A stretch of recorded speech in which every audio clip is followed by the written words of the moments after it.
All right, and we are back at it. Welcome to the GSFE Admins, a podcast by and for Google admins. My name is Lance Lennon. I'm the technology director for the Eagle Grove Community School District in Eagle Grove, Iowa. My name is Chad Ferricks. I'm the director of technology for Adel DeSoto Minburn Schools in Central Iowa. And my name is Carl Hare. I'm the director of delivery for Amplified IT, also based in Iowa. Not the company, but I am. Just a bunch of down-home Iowa guys. Got exactly 0 viewers right now, so we're doing great, as usual. Did want to do a big shout-out. This is our 35th episode, and over the course of all the episodes that we've done, we've had a grand total of over 22,000 listens or views. So either taking us, the podcast as an audio podcast or watching us on YouTube. I'm actually kind of impressed. 22,000. I don't know what that makes us, but makes me happy. So we've got that. And right now we have 1 viewer. Welcome to whoever's out there. If you do have a question, anytime you're live viewing, post it in the comments. They do pop up for us. So we'd be happy to try to reach out or give you answers or thoughts and opinions, because Lord knows we definitely have thoughts and opinions. I do. I think that's really great. The numbers are awesome. I know, Lance, you told us, maybe a month ago or so, when we crossed over 10,000 in Podbean or something. And I know that we've said it before, and I still agree with it, that the three of us would sit around and talk to ourselves if we needed to. But it is awesome to know that people get something from the show and enjoy it. Or maybe there's just 22,000 people that we've made mad. They've only listened one time.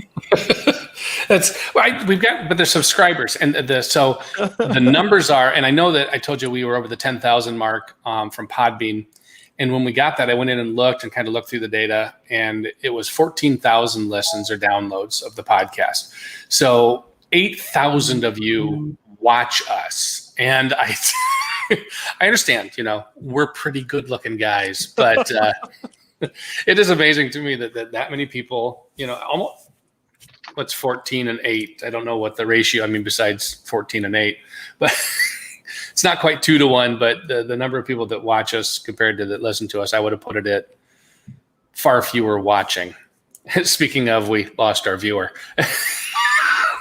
Way to go, Carl. We pissed him off. Hey, that's 22,001. They accidentally put the wrong link.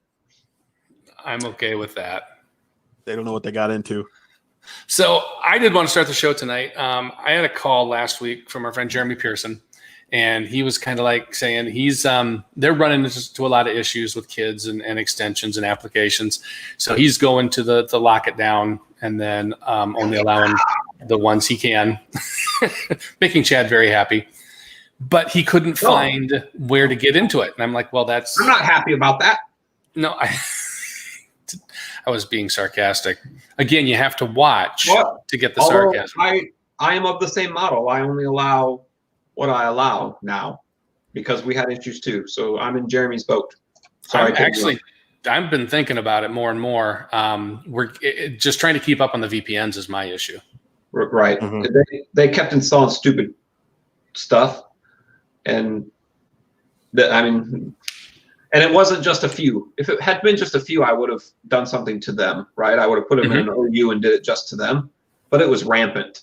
So down it went. Yeah. And I kind of am thinking to begin the school year, that may be the model. But anyway, so he was asking me, where in the admin council is it? And I'm talking to him on the phone. And I was like, well, okay. And I was walking him through, and he goes, no, I don't see that. And I was like, his UI changed to the Google iteration. Like, what? You don't see it? And he goes, no. And I said, well, let me get my admin console. And I said, no, it's right there. And I said, on the left-hand side, don't you see device man? He says, no, I don't see it. He tells me what he saw. And I was like, all right. So then we did Chrome remote desktop. And I was able to get in, and I was like, holy cow, you've got, and he didn't know. He didn't know the new UI was coming. I didn't know a new UI was coming.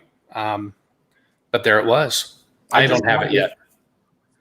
And I don't know why they insist on doing that to education domains right before school starts.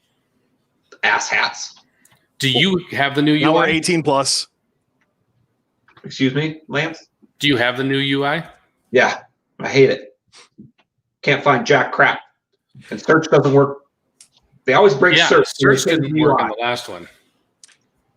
Is this the new I've got it material today. design? Yeah. The new material design thing? Yep. Well, and the stupid drop down at the end of the breadcrumbs thing. I don't know. I'll get used to it, I think, but it's new and I need to find things in a hurry right now. And the best way to find things in a hurry is to use search. And it's Search broken. isn't working. It's broken. Yeah, I now have the new UI as of today. Who'd have Paul has thought a it? questioning look on his face. I'm waiting for it. Well, I'm just trying to find figure out where the management is. There's a lot of these. We were told a while back that they were switching things over to a material design, right? So we're going to slowly see these material design changes over the next blah, blah, blah, blah, blah, right? In the updates calendar, the things that we constantly tell people to look at, we say, hey, pay attention to this, because you don't want to get caught off guard, that sort of thing, is these incremental changes don't get posted there, which really kind of throws people for a loop. I mean, if at least we had something to point back to that said, hey, this is going to change in 2 weeks, or this is going to change in a month, rather than, 9 months ago or whenever they started switching over to this material design for the admin console. Heck, it might even be over a year that they've been slowly changing the look of the admin console. And it's not just, when I first saw the announcement, I'm like, oh, they're going to change the logos and some font faces. Yeah, whatever, sweet. But what's happening is that we're getting the logo changes and the font face changes, but then we're getting functionality changes as well. When we get to it, one of the things I put on there is something that we just stumbled across here yesterday. That is a consequence of this particular update as well. And so something that I'm kind of struggling with is, how do we stay ahead of something like this when the ways we have to stay on top of it are not kept up to date? We get notifications of very important things like dark mode is now available on this tool. Hey, when are they going to make dark mode for admin console? I hate this bright ass white screen. Okay, help me understand what the heck is with dark mode. Who cares about dark mode? Why is this a thing? I love dark mode. But Why? you got to figure Chad's the guy that's also probably in his zone later at night. Or do you use dark mode all the time? I work in dark mode 24/7. Seriously? These bright ass screens? Yuck. Dark mode, please. Easier on my eyes. Yeah, but when you're old and you're wearing bifocals like this old guy, I like bright. Ooh, I just got new glasses. You like my glasses? I just got new glasses today. I'm going to lean in and look. First time I ordered from Zinni. I don't know how to say it. Do you have bifocals too, Chad? I have, not bifocals, but the transition lenses or whatever they're called. I hang around with some old farts in here. You're no-line bifocals. Right. Yeah. Transition lenses are the ones. There's still bifocals. Transition lenses are the ones that get like sunglasses. Sunglasses, where you walk in from outside and your glasses are all dark. No, those are called chromatic. No, that's transition. That's like a brand name. Transition lenses. Welcome to the eyeglasses. I'm going to look it up on Google or on Carl cares about dark mode. I do not get it. No. What? Why? No, dark mode is better. You should try dark mode. It's seriously easier on the eye.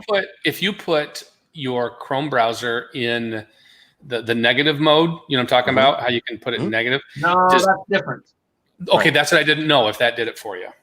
No, that's different. That sucks. It negates all the colors. Dark mode is different. It just makes everything dark, which I love. So it's just a different theme. It actually changes the colors to darker colors. It doesn't negate all the colors. So it still looks right. It's just a different theme. And it really is easier on the eyes. And when you look at a screen for as long as I do every day, I mean, I have my day job and then I come home and I code. So I look at the screen for a very long time, and dark mode is seriously very much easier on the eyes. I do too, but usually at night it's Netflix. But it's the which big is in back there. Which is in dark mode.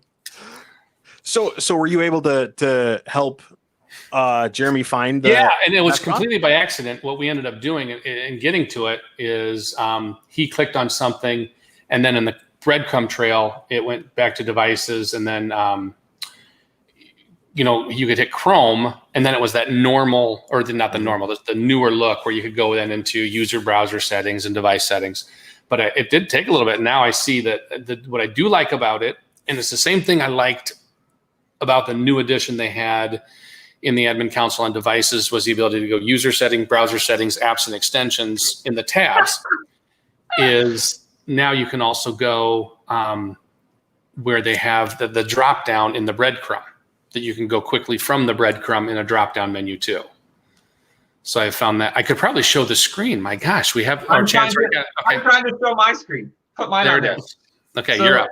I just clicked the link inside. I just clicked the link inside the admin console. Do you see this? Yes. That's probably not good. What did you click? Just go back. It broke the robot.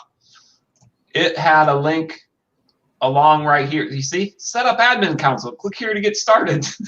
Watch. You finish it very quickly. Good job, Google. You're already started. That's why they just don't need you to do that. You're already started. So I think you kind of buried the lead though there, Lance, and Chad, to you a little bit as well.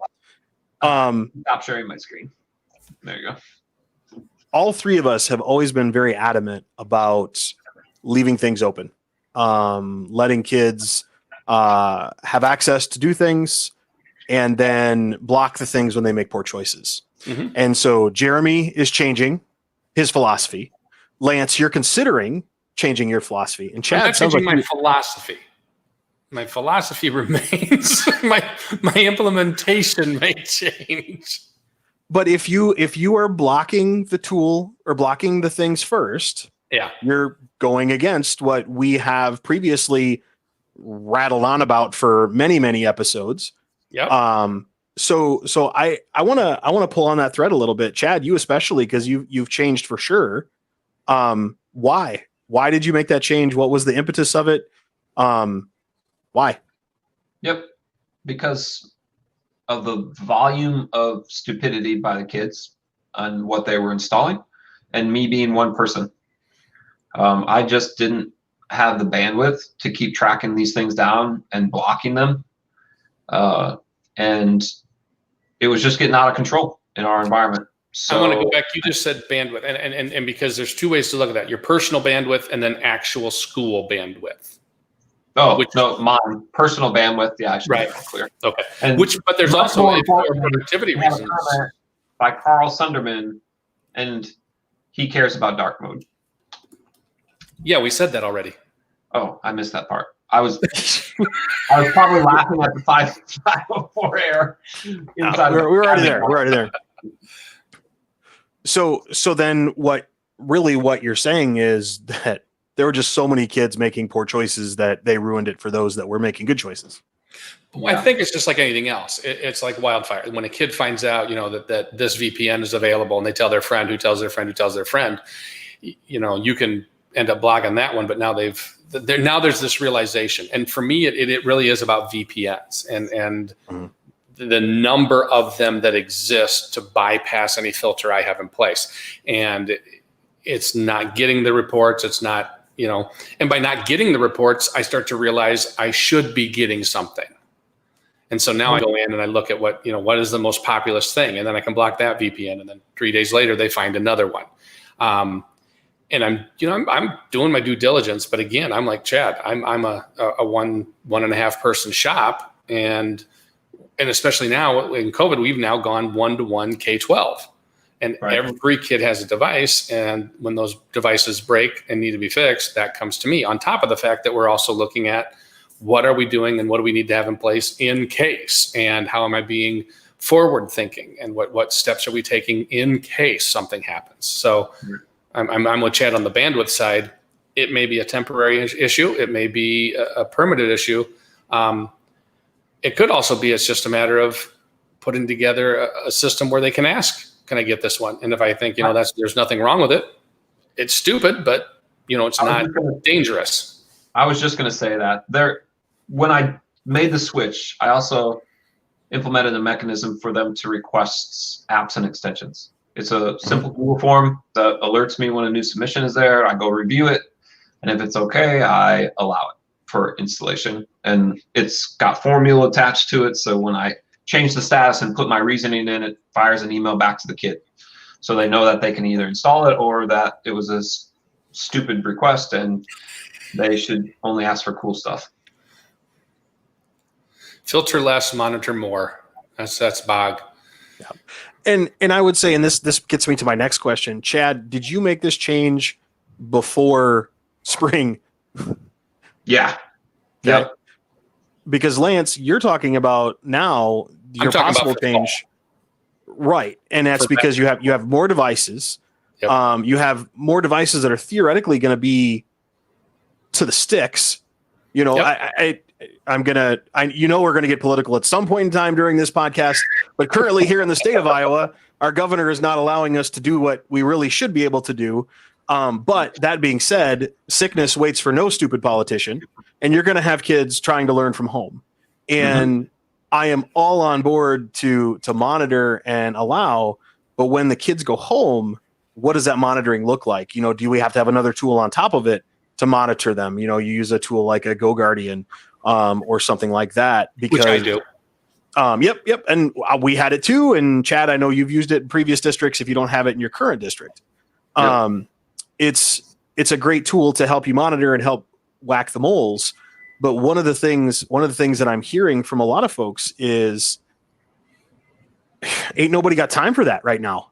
You're so swamped trying to figure out what is the plan today and how is it different from yesterday that, you know, is the path of least resistance while really flying in the face of the philosophies that all three of us have espoused here since day one. Is it one of those where, you know what, I got to cave here because I have to do these other things somewhere else? I got to pop just like I can get my power supply. I forgot to plug my laptop in. Hold on. Oh, man. We'll keep talking without you. So is that kind of how you justified some of this, or what? It was really just way too much all at once, and you just squashed it early. It was seriously rampant. And one of the other things with these extensions is a lot of what the kids install are poorly written and affect other functionality. So we were constantly getting support requests for Chromebooks not functioning, and the cause was a stupid extension they had. So our first step always when it comes in for things like that is to turn off all the extensions. But some of those kids had literally hundreds of extensions installed, and then couldn't figure out why their Chromebook didn't work. Well, you have 165 extensions all running at the same time, and then you try to open 5 tabs. It crushes the Chromebook. So, right. And how many of the tabs or extensions are for the stupid theme hijacking with the different filter, different search on it, that sort of stuff that are huge issues. Yeah. It became too big of an issue, and I caved because I had been forever. Right. Leave it open and squash the poor choice kids, right? But it just became too many to squash. And unfortunately. And part of that, I think, to some extent too, is that it's very difficult to find what extensions your users have installed by default. It's difficult for you to run reports to see what's very popular in your domain. As far as an extension goes, you can look at OAuth tokens and that sort of stuff. Directly in the admin console. So like there is Correct. a tool inside of GoGuardian that does a very good job of telling me exactly here are the top extensions downloaded that are installed. So you can read through that very quickly. And that's what I was doing in my due diligence. But even that has gotten to the point now where, they're varying. I don't know if they're doing it purposefully or just by chance, the VPNs or the stupid things that are managing them to bypass certain settings. And so they're figuring out, and again, it's no different than anything else. As Chrome became more and more pervasive, more and more people started developing apps and extensions, and as a single person shop, it gets very hard. I still do believe I'd rather them make the mistakes now and learn and learn in a safer environment than make the mistakes later in life. You can't put your head in the sand and say they don't exist, but also can't put my head in the sand and say I can stop them all at this point in time. So I don't know. I haven't made the decision as to what I will suggest or ask the superintendent with my suggestion, see what he says. But do you have the same level of controls for your staff? No. Do I have or do I take? Do you have the same level of controls for yourself? I mean, obviously you have it open for the kids, you have it open for everybody. So right. I guess, Chad, do you have the same restrictions for your teachers? No, not the staff. They're less stupid. Well, but here's the thing though, is that we're seeing a huge, I'd argue that point. We're seeing a huge jump in extensions and add-ons being written to try to help teachers in this remote learning setting. And they're being written by very well-meaning people, but they're doing things that are inefficient, improperly coded, that sort of thing that can lead to issues. You look at when the grid view extension got first released, it was coded really poorly and it passed information in a really inappropriate way. Not nefarious, just poorly done in a way that could be used in a nefarious manner. There's a new one that just came across our desks today that we heard about, was a Google Meet attendance and the ability to kind of function or move around your users and put them into groups and that sort of stuff. Very, very interesting extension. But digging through the code, this is the type of stuff you get. Is there's a note in there that says this is the function that should be reworked currently. It forces grid view and then takes all the names, which is really inefficient and stupid, but I don't know how to do it any better. Frowny face. That's legitimately in the code of that extension. And so again, it's not that people are doing things intentionally to do things bad. They're trying to scramble quickly to fill in gaps for people as they're scrambling to try to get stuff done. And it leads you to accidentally opening up security holes. And so I'm actually more concerned even about the staff adding on things that aren't fully vetted. So it might not be the kids. The kids are doing it intentionally. The staff, I think, is doing it unintentionally.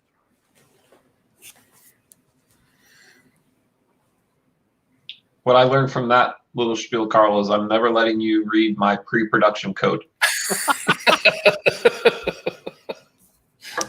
You ram out quite a bit there. I leave comments to myself all over the place. That's fine. I'll get pushed to production. You can leave it in your pre-production code. Don't put it in your code that's on the in Chrome store. Whoop. That's where I always had fun. Where I would do, it was stupid autocrat stuff. But you get to come up with the headers, and then you would do the merge fields and that sort of stuff. I would take a lot of creative license on the ones that I made for my merge headers and that sort of thing. And then somebody else would read it and they would like, what the heck does this mean? Oh, I was really mad at this person at this date, so I used this instead. Okay, so completely off topic. Off topic. But when you're talking about remarks, I signed up long time ago for Venmo. Never used it. Have never used it. Father-in-law's birthday was this last weekend. We bought the gift and in-laws paid us back through Venmo. And I looked at it and I realized you can see what your friends are doing. Uh-huh. And then I was like, well, why wouldn't I put something in there like for massage? And I was like, I would like totally make people wonder, what the heck is Lance doing? I thought I don't know that I would like that. You can set it to private. They told me, found out, but I still was like, nope. By default, right? By default, it's public. In Venmo, and I'm not much of a Venmoer, but there are a few people that required me to use Venmo, so I'm like, whatever, fine. But it is kind of neat to creep on that list.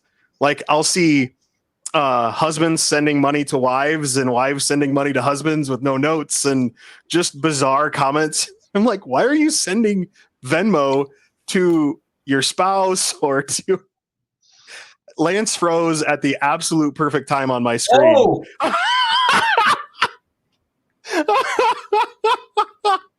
Oh! So you froze right as you made that particular hand gesture, Mr. Oh, did Lemon. I? Yes, you did. That's what my sister-in-law sent me money for. I was like, okay. Mm-hmm. Yep. Oh, she did the finger emoji and the okay emoji together? The okay and the finger, yeah. Yep. Yeah. For those that weren't watching the stream, you now get a description of what it was. Yeah, everybody needed that. So that was completely off topic, but had to do with the remarks. Yeah, I don't know how we are meandering this evening. Indeed.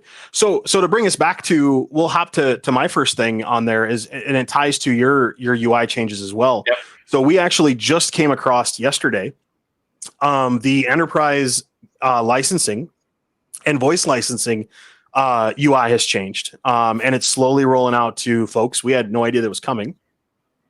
And what's being happened is you're being forced to apply licenses in bulk under the user window now, as opposed to going to billing, clicking on managing licenses, and then go to OUs or clicking the ones that you want. Right. And then seeing how many you've applied versus not applied. I know, Lance, I know you have enterprise. Chad, I think you were getting enterprise. I don't know if you ended up with it or not. But once you click on that manage licenses now under the billing, it kicks you to where you would upload users. And you can tell that there's a spot there, and it's been there for a while. If you download the template that you would use for bulk updating or uploading users to G Suite, there's a column for licensing now. And it's been there for a while. You have to, unfortunately, though, you have to know the right SKU for voice and enterprise to be able to do that. Can't you add users to voice where I am right now under the Google Voice settings and service management? You have to apply the license to them first before you can then go in and tweak the settings. You still have to go to billing and apply the license first. Oh, that's right. Okay, guys. So real quick for those watching, let's see if I can. I was going to say, I know you're both looking at screens, and I have a pretty good idea what you're looking at. We'll share the screen here. So there we go. In billing. Correct. So you can still do the auto provisioning here. But yeah, if you click on manage licenses, what happens in... Oh, you have it, Lance. You have the new UI. So it's the only UI I knew. Interesting. Okay. So this is new. This is different. Because now if you go to assign licenses, it takes you to here. Yeah, through your user's control panel. Correct. So I just tried to search inside of Admin Console for license settings, which was the title of the page Lance was just on. It does not exist in search. Can you go back to that page you were at before, Lance? How did you get there, Lennon?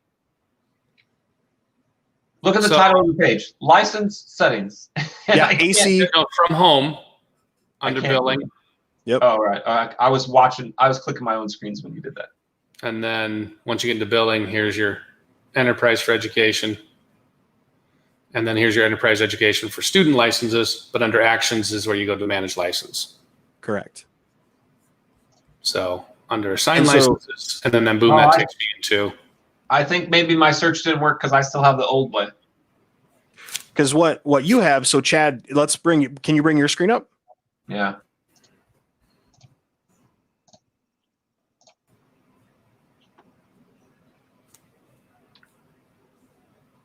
There you go. Yeah, so this is what we had previously, and it's a little bit easier because if you clicked on assigned users, you can see who's been assigned.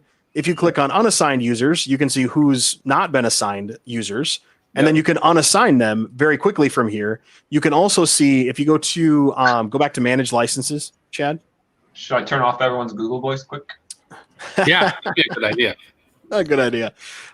If you hovered over some of those OUs, you could see the number of who actually had them applied, at least on the enterprise side. I don't remember if it was there for the voice side, like something where it says 50 out of 50, and then there's the Google standard next to it. Mm-hmm. If you hovered over that on enterprise, anyway, if you hovered over that on enterprise, you would see 2 out of 10 in this OU have a license, and you could hover it over and get you the numbers. But anyway, this now material design that Lance has and Chad you don't. That's funny because I got it everywhere else but here. So the whole stage. And the fact that I have it before you actually is surprising because I'm usually about the last to get all the rollouts. The whole stage rollout thing is. Well, and so are you guys both on rapid release, Lance and Chad? I am. Yeah. Yeah.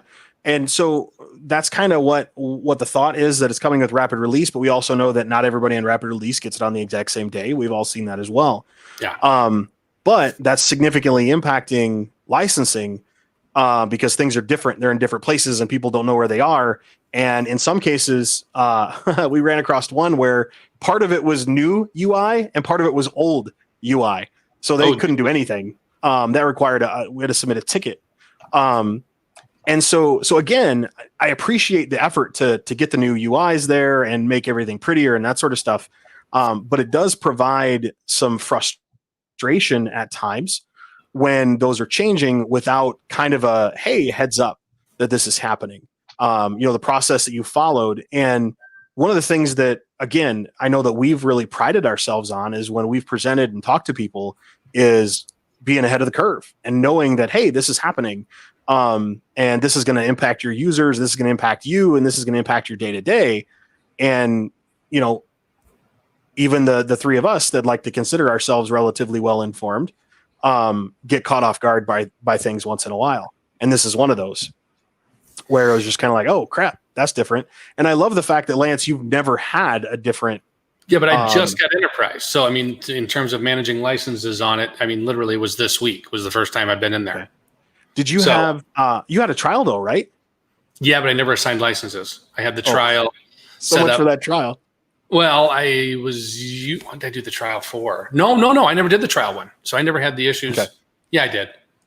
I can't. See, I thought you did, but I never assigned licenses on it. It was more to look at, I think, the meat features. So, yep, GUI is changing. The UI interface is changing. Heads up. Pay attention if you're doing this. If you're so inclined, you can use GAM to provision and deprovision licensing within your domain as well. However, the licensing API limits are significantly lower than most other API limits. And if your GAM command references any sort of, hey, look up this person to see if they have a license first and then do this, that counts as an API call. And so like 10,000 is the max per day for licensing calls. But I'm not going to run into that. That's the nice thing about a smaller district. I'm probably not hitting those thresholds. Mm-hmm, mm-hmm. So definitely some impact with some of the changes. Want to make sure people know about that one as well. Chad, why don't you talk about people that are going to go into enterprise? Because just the feature set that it brings. Like I said, I'm not talking the advanced reporting. I'm not talking the geo settings that you can put in. It's just the meat tools that you will get with enterprise. I think is why most people at this point are even considering enterprise, and then the rest of it will be the fringe benefit of it, and hopefully they'll get into the tools that it brings with it. I would agree. I think that a lot of folks that are looking at enterprise right now are looking at it for those instructional tools, and the security is secondary. Where I know that both of you guys attended a security summit a few months back, pre-COVID, and that was all the big push was on the security, right?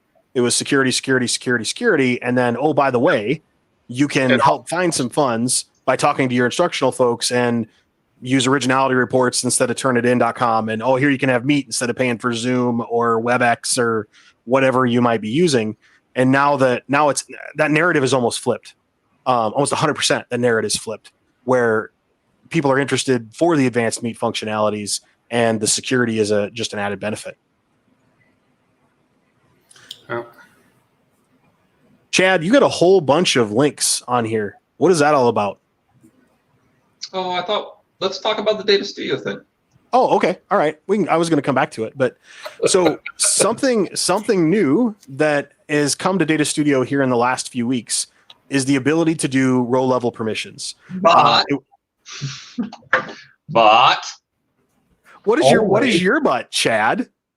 Only I want them to deploy it universally. If you can set the data set to have a identifier, I want them to push it out to more than just BigQuery, like a Google Sheet, like Awesome Tables used to let you do. But you can always yesterday. You can easily put your data set into BigQuery. I know, but BigQuery costs money. Tiny, fractions of a penny. It's and yes, I know it adds up to real up. money on Office Space. Yes, your red swingline stapler. So that's one of the other limits that you have is, or rather, you have to be very creative in how to handle it. Is if you want to have multiple emails as your identifier, or your multiple emails in one single cell, right? So I want to have the principal have access to this data, and this teacher and this teacher and this teacher. I have 4 of them together in a comma separated within a single cell. There are ways around it. You can work around that to still make that work. But it's very, very cool and relatively rudimentary and easy to set up. The thing that, as I was playing around with it this week, actually it was last week, was I didn't realize that even in as admin, as the person controlling the data set with the IM access, plus the person editing the data studio, if my email address was not in that column and I went to go and view the data, I couldn't do it. I couldn't see it when I went in to view the data studio because it enforced the work. Even in editing it, the data was hidden. I couldn't even go into BigQuery and run queries against data that didn't have my email address in that cell. Which is good. That's the whole point, right? The whole point. Now, all I had to do was uncheck the box and I had access again. But theoretically, yeah. I mean, that's good because someone might be designing a data studio for data that they aren't privy to see. So, correct. I mean, that functionality is awesome to me. It's securing the data. So, I mean, there's probably data sets that I shouldn't probably see that I have to create data studios on. Yeah, I mean, like HR, if you have any of your HR stuff, you should. But the deal is, like Carl said, you could easily just go in and uncheck the box and see it. But not that depends on who owns the BigQuery, right? Correct. If I didn't own the BigQuery, I couldn't uncheck the box. Okay. So if HR owned the BigQuery, they would have to uncheck the box to allow me to see it. So they could give me just a few demo records so I could build the data studio and see what was happening and not let me see real data. Oh. And Chad, I'm going to need to go double check. When was the last time you played with rollover permissions on a sheet in a data studio? That doesn't exist. You mean in Awesome Tables? No. No, I mean in Data Studio, where you connect as your data set as a Google Sheet, and you have column D with your email addresses, or column whatever the email addresses, as your, this is what I want you to reference against.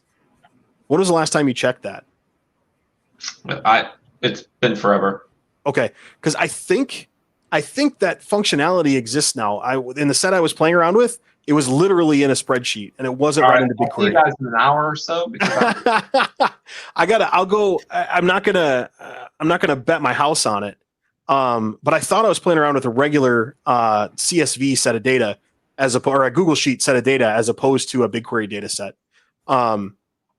But I'll have to double check again to know for sure. I need to get you talking, Chad, so that I can start playing around with it instead of what's happening right now, where I'm talking and you're playing around with it.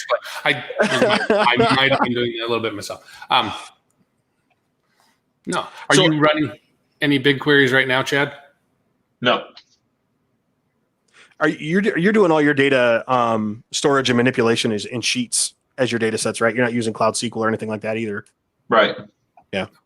Because that's another way to do it is have your data in Cloud SQL. That's a little cheaper, a little more efficient on the querying side than BigQuery. But BigQuery is dirt cheap for storage. I mean, dirt cheap for storage. So definitely worth checking out. There's lots of times back with the old school Awesome Tables where I used row level permissions for different data sets. Very, very valuable there. And again, this one fully implemented is going to be quite powerful as well. And he's still playing. He's excited. I was going to say, Chad, it's now your turn to talk about all of your links and why you're mad at GoBox today. I have a complaint first. My stupid GoBox broke. And they want me to send it in. And at this point, I'm not sure I'm going to. I'm busy. So, and how did it break? I was using it. Support indicates that the flash went bad. But Okay. I did a classroom set, so I did it differently this year just because of how things were laid out and coming in. So we actually deployed all the Chromebooks to their charging cradles, and then I just went to each room with the GoBox and did a room at a time. It was working so slick, and I had 5 rooms to go, and I went from the 6th left to the 5th left, plugged everything in, and I got a flashy, blinky red light, and I was like, crap. So luckily, I also had some rubber duckies, so I hadn't used the rubber duckies in years, so I had to edit the script quick. That took me about 5 minutes, and then we were off and running again with a few rubber duckies, which also, I mean, the workflow is different, obviously, but it went almost as quickly as the GoBox, because it really doesn't take long to do the initial setup anymore. It goes really quick. And you only have to get it to the enterprise enrollment progress bar, and then you can unplug the duck.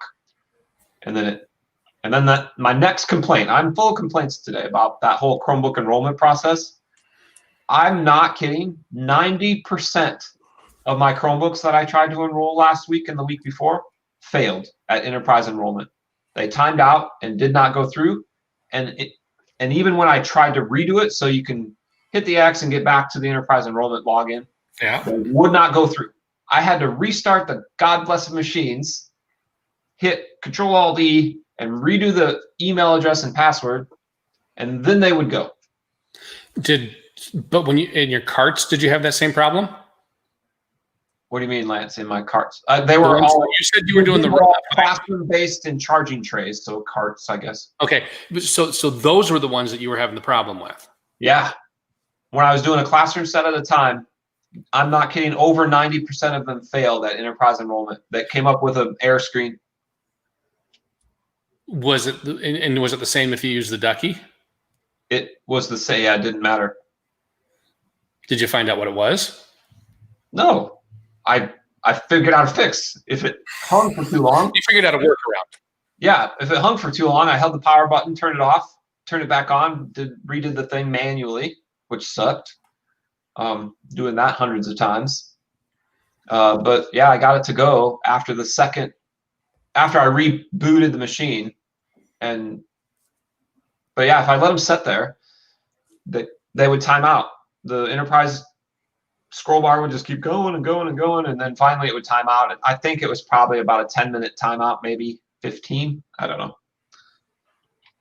But over 90% failed, and that is not an exaggeration. And I was getting so PO'd. I mean, that process used to be so slick with either a duck or a GoBox, but both duck and GoBox had the same issue. Yeah, my GoBox did the same thing last year. The blinking red light, sent it in. It was flash. They repaired it, and it came back. Bye, Carl. I'm not gone. Yeah, changing his shirt. No. But they fixed it and got it back. I think they sent me a FedEx box, overnight box, and I believe they overnighted it back. I think it was gone 3 or 4 days. Yeah, mine's out of warranty, so I'm responsible for shipping it, and that's just a pain. So I'll do it when I get a minute, but right now I don't have a minute, so I'm not going to do it. So, well, I hope I don't have that to look. I haven't done my Chromebooks yet, so. Yeah, I hope that doesn't happen to you, but it sucked. I'll tell you that for free. Oh, it's a bummer. So your GoBox broke. Your enrollment's not going well.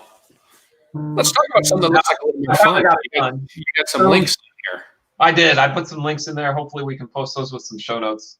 But I was tasked with coming up with a low-cost solution to live stream class from preschool through 12th grade. So you might have seen me wiping my hair because my head is full of freaking ceiling tile dust. Does anyone else just hate that feeling of grossness? I know if I'm in the ceiling tiles, I come home and shower. Well, I didn't have time because we're doing this. I'll shower directly after this, I think. But I just feel absolutely disgusting because I've been doing this. I've been hanging. So my solution was pretty simple. So in the notes, there's a webcam called I don't even know how to say it, the Spettel 920 Pro. And what's nice about it is it's a wide angle webcam. So I can hang it relatively close to the front of the room, which don't get me started on all that business. The traditional front of the classroom. Yes. And get a nice wide angle of the whiteboard and hopefully where the teacher's going to teach, so socially distanced from the students. Thanks, COVID Kim. But how do you really feel about that? So we found these pretty cheap. So varying prices because inventory on Amazon is, I mean, I got them from probably 8 or 10 different resellers, and the cost varied from, I got some as low as like $40 and then some as much as just under 70. So I'm deploying one to every single instructional space at ADM. They are going to be ceiling mounted. So the ceiling mounts are super cheap. Just little T-bar clips are the majority of them. There are certain rooms, like there's some science labs and music rooms, obviously. Some other spaces that have super high ceilings, and I had to buy expensive mounts for them to get it down far enough. And then just some simple active USB extension cables. I'm getting 32 footers in most classrooms, and that gives them ample. So where I'm mounting it, through the ceiling, out of the ceiling, and then off to the side of the whiteboard, it gives them a good 15 feet left of cord where they can place a laptop. And then we're going to use Google Meet, and they're going to live stream every class that has a remote participant. Are you worried about, or have you done any bandwidth tests? I'm worried as hell, Carl, that this is not going to work. But it was a solution that I came up with. We tested it. The audio on these things is also amazing. I couldn't believe for the price of this webcam what it did. It was just, it was a good little piece of tech. The microphone picks up very well. So I tested it wearing a mask, ceiling mounted, wearing a mask, talking at a normal level. And when I taught, I rarely talked at a normal level. I was usually screaming at the kids. But you talk louder when you teach, right? When you present, you talk louder. But I was just talking, just normal talking, and very audible. So we're going to instruct teachers, depending on where you are in the room, we're going to show them how to flip mics between the one on the laptop and the one on the camera. So you need to judge, depending on where you are and what you're doing, you're going to need to mic correctly. So there's going to be some pre-service PD on all of that, and then run through Meet again with them. So when you're looking wide angle, you're talking, so it really won't show the students in the classroom. It'll just show the teacher and the chalk or whiteboard, chalkboard. That's how old I am. Yep. I said that today too, Lance, and laughed at myself. So Carl Sunderman asked, what is the thinking for purchasing that extra hardware versus just using their laptop cameras? And I think you said the wide angle. It's the wide angle, and we're ceiling mounting them back away from the traditional front of the room, and it seriously gets like a great section. Because when I'm teaching, I don't want to stand in front of my laptop camera. I move around, and I think a lot of people do. The deal is too is I get so upset because how many meetings have you been in where this is the view you see, right? And, or you're looking up their nose because the laptop sits so low, and then to get anything they're lifting it up. Right. The angle with these mounts isn't the greatest, but it's way better. It's more of a realistic classroom experience than a teacher sitting in front of their webcam. And this is meant for students to have the ability to remotely join a live classroom. And based on our plan, the little kids are supposed to do the opening and closing of each day. And then middle school, high school kids just have the option to jump in on a live class. So, yeah, so even that active cable, you're talking 32-foot cable, running $10 a cable. And I was buying five packs. So about $10 a cable. The mounts are just a couple bucks in the web. So under $100 a room, I'm doing this. Even with the fancy mounts,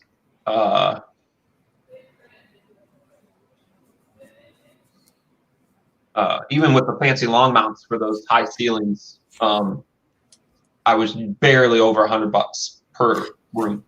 Patrick just said, "What about Bluetooth headset for your teacher?" I mean, if you can add another step in. I was tasked to do this. Jason wants to know the links. You're gonna have to look for the show notes, Jason. Afterwards, we'll put them there on the YouTubes. Yeah, well, in the description under the YouTube, we'll put it there. We'll put it in the podcast show notes so that you can get those. Actually, but not until I order watch this move. But yeah, it was a cheap solution that seemed to work pretty well. We tested it pretty thoroughly. I mean, the one very, very large concern I have is bandwidth. Right. And this isn't going to be like sitting in a classroom. That's for sure. It was a low cost solution to a very strange problem. And you didn't have any in the classrooms as a regular set of kit, right? Not teacher amplification, no. Okay. That's one thing that I'm glad that we were able to get in at Ames was every single classroom has teacher amplification. The high school doesn't yet. The new high school will. And now when you have instructors with masks or shields or whatever it is, that's one less thing to have to do or worry about, right? So we kind of lucked into that one, I think. The idea of a Bluetooth headset is good as well. I'm telling you guys, the audio from these that's good. It's one less to wear. Cheap webcams is really, really pretty good through a mask, talking at normal levels. Even right now on the podcast, I'm talking louder than I talked during our test. Yeah, I've got the links up in the comments, so the Jason should have gotten those by now. Yeah, that's the pricing wise. We looked at, so the camera I'm using here is one of the ones where we were testing. It's a Logitech Brio. It's a 4K camera. I mean, I think it does a great job, but again, it's not cheap, and that's not something we'd be able to put in every room. I like this. Here's the other thing, Lance. I'm already worried about bandwidth. I can't stream. I can't have 200 teachers streaming 4K. No. That's just not a possibility. No, that's not going to work.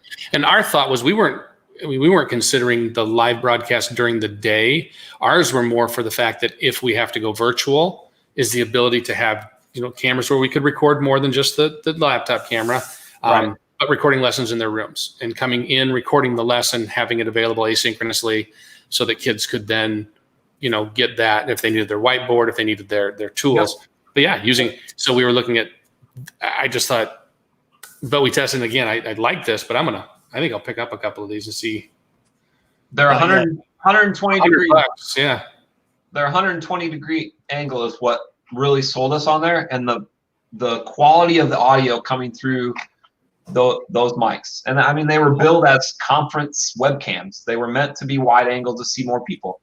And I ordered it on a whim when they asked, how are we going to live stream instruction? Because we didn't like the laptop idea. So I went all the way from like an Owl, which is about $1,000 a room. Super expensive. Yes. I researched. Did you look at those Logitech? I don't know, but I just moved. So I also tested just using mobile devices and motion tracking gimbal, so it would actually move with the teacher. I tested that. I bought one for myself to test. That wasn't good. I tested, we had some webcams. We bought a conference cam, but that was too expensive. I was given a budget. And this, I literally went to Amazon and Googled conference webcams. And this was about 15 or 20 down the list. And I clicked it and ordered one and was like, holy crap. This might be able to do what we needed to do. And we're confident that it can. What devices? My one giant worry is bandwidth. What devices do your teachers have, Chad? MacBook Airs. Okay. So MacBooks picks those up just fine. What? New MacBook Airs are older? They're older. USB-C? No, they're older models, just USB. Okay. Because I'm looking at this. I'm wondering if there's like the basically just the same cable you're looking at with the USB-C option.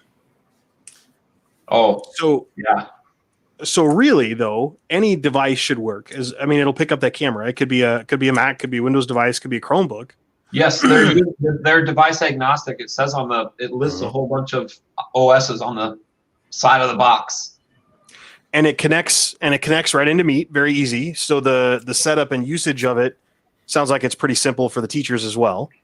And Meet actually automatically bounces to it if it sees it. So nice. So if you're mounting on the ceiling, does it have the ability to invert? No. So the ceiling mounts, you'll notice, are there's a ball joint at the end of it. So I'm flipping it so that it can set up. Okay. So then the biggest thing that you're concerned about is bandwidth. Have you done any sort of testing to see what a live stream Meet is if you have just one, and then looking at the exponential growth of that? Yep. And that is my one worry. But right now, we just last night or this morning, I don't know, a few hours ago, sometime today, we opened up. Our district chose to do an opt-out of live instruction. So you have to opt out of on-site instruction. And I haven't looked at that data set yet to see how many are coming in, but that's due by the end of the day, Monday. So I'll have a much better idea of how many classrooms are going to need to be live streaming, if that makes sense. And the pinch points here are going to be, the elementary rooms aren't going to be live streaming all day. They're going to be like 30 minutes in the morning, 30 minutes at the end of the day. I'm hoping that high school and middle school don't quite get started that early. You know what I mean? Right. So the first 30 minutes of the day and the last 30 minutes of the day are going to probably be the biggest headaches. So it's going to be an interesting ride. What's your bandwidth now? We have a gig. I'm actually more worried. Yeah, I got lots of worries about the bandwidth. In your testing, what are you finding a single stream to take? It bounces. Sorry, my dog is really bothering me. She wants something. Stop. Snackle time.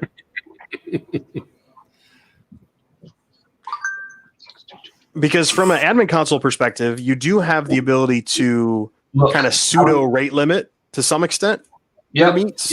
And I was just going to pull that up so I could talk to that, but search isn't working, so I can't just bounce to it. You got to drill down. You can have it. Let it. You can let it be. I like drilling anywhere. Yeah.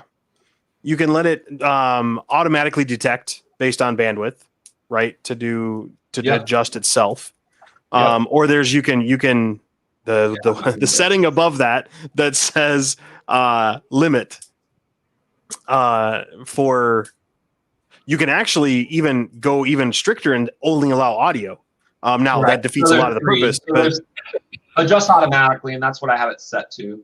And then limited video bandwidth, and then audio only. And like Carl Sunderman says, audio is probably the most important part of the teaching, because we're going to tell teachers, if you're using digital resources, you need to post those to Classroom so the remote students have access to those, not through the webcam. Because no matter how good of a webcam, the webcam footage, it depends on their connection, it depends on your connection, how many people are connected. So it could be pretty dang grainy by the time you're said and done. So Correct. you need to post those to the classroom. Even I think I'm going to give the direction of, even if you're writing on the board freehand, you should digitally capture that somehow and post that to, I mean, most of our teachers have cell phones with a camera. I can't say all, but most. That could make that happen. So yeah, this is going to be an interesting ride, guys. That's for sure. Oh, Jamboard app, any Right. possibility for use for your teachers?